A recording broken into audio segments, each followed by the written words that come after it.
Welcome to the FreeTruth show, everybody, on These Changing Times Radio, and it is my great pleasure to speak to Dr. Nick Begich in Alaska, live from Alaska.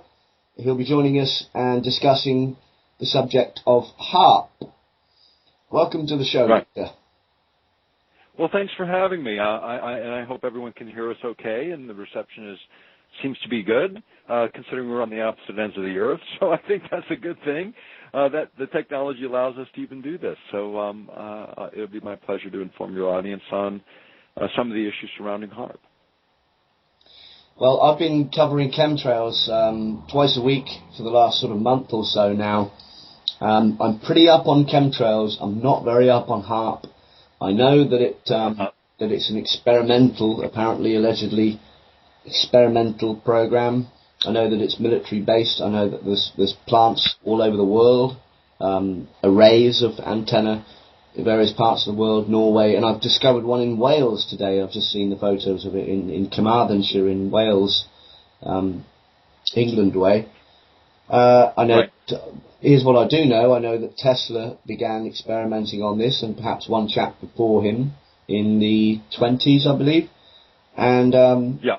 I know that it may be used. Well, I know that it is being used in conjunction with chemtrails, because the chemtrails act like a conductor to bounce the heart pulses off, and that it alters the ion. Well, I've heard that, and that's interesting. I don't really follow the chemtrails issue so much, but I can tell you, HAARP doesn't really need anything to be amplified except the natural systems. And in fact, that's one of the unique aspects of HAARP. And when Gene Manning and I wrote the book Angels Don't Play This HAARP back in 1995, it's the first printing, and it was revised some years later.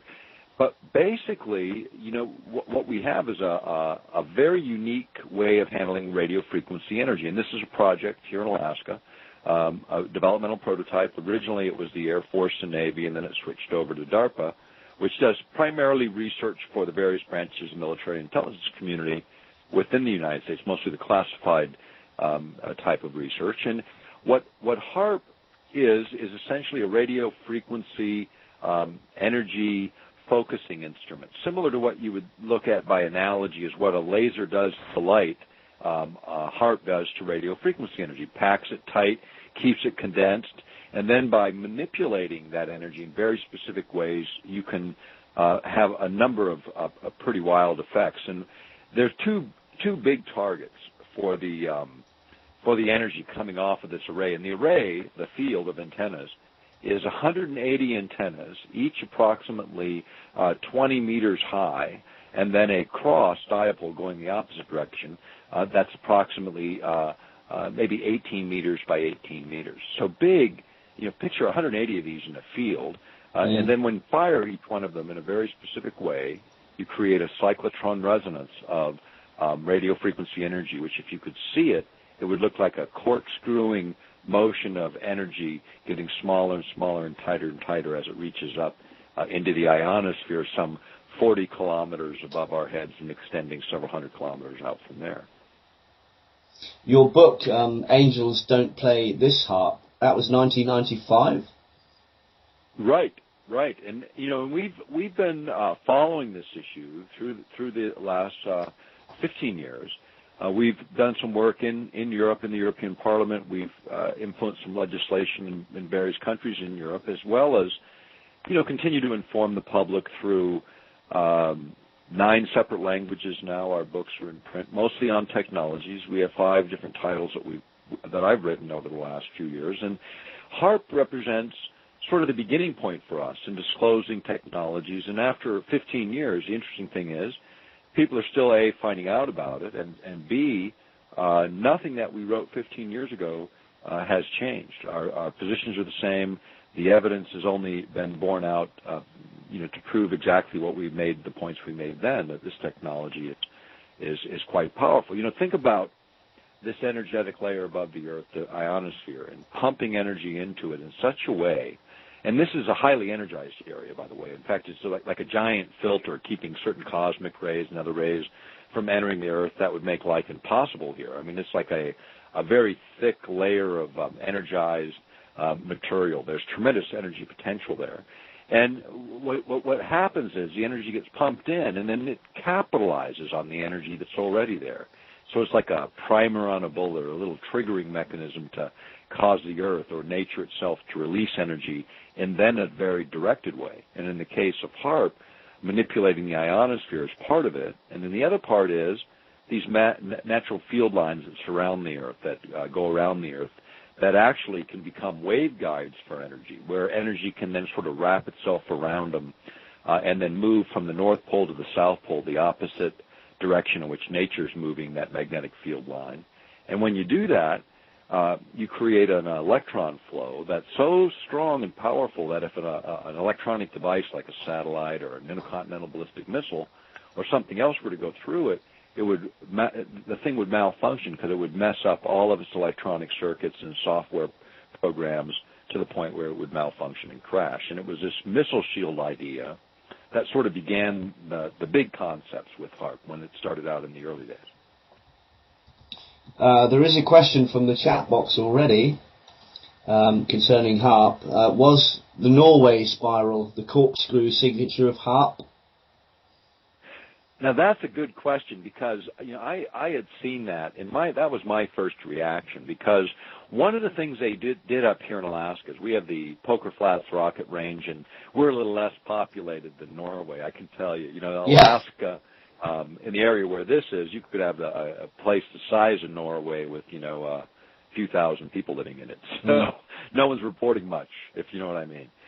In Norway, everybody saw this spiral, and many listeners will remember it, and it was vivid and colorful. And one of the ways they light the spirals up here to kind of see what it's doing is they inject the upper atmosphere with barium-laden rockets. And what that does is when the radio frequency energy interacts with the magnetic field lines and this barium, it all lights up, so you can kind of see visually what's going on with that energy. And very likely, certainly it's plausible that's exactly what it was. In Tromsø, Norway, the Max Planck Institute out of Germany runs a facility there, one of these ionospheric heaters, incidentally, the same as what we have at HAARP, a little differently engineered, but basically the same kind of device. And there's 5 in the former Soviet Union. There's a whole system of them across Europe and across Canada, and China has theirs. And, I mean, it's an area of research that's proliferating based on the fact that it works, and it's very interesting what you can do with it.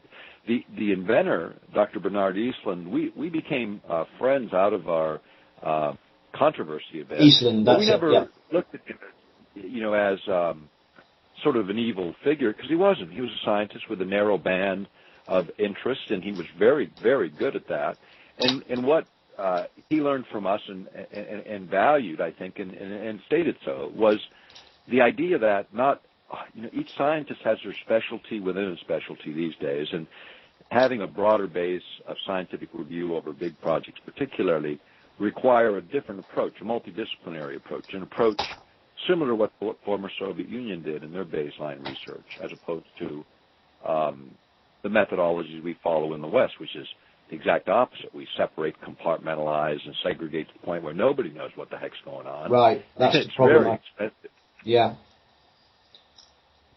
But that's what yields these big projects, and then mistakes get made, and either side effects or perhaps even deliberate effects that are quite devastating. And when you start looking at this instrument as a small instrument on the ground, and small by, I guess by the Earth standards, but what it's doing is literally coupling or joining with the mechanism of the planet itself, and then getting it to do its bidding by using energy within the planet itself. And that's a lot of energy. Now we're talking big potentials. And one of the things they observed in the ionosphere, as an example, at Stanford, was that if you push energy up in the VLF range, in a very specific range, that once the energy gets up there, it'll grab energy that's available there because of the resonance effect and amplify the signal by 1,000 times. That's huge. And it's directed. It's controlled. You can create ionospheric disturbances. When the solar flares do it, it disrupts all our communications across the planet, can arc on the power grid and cause power failures and all kinds of problems. Well, one of the thoughts with HAARP is maybe we could create those instabilities, trigger them with an instrument on the ground to sort of knock out everybody's communication, and maybe at the same time we could piggyback a signal on that that would let us carry our own communication successfully.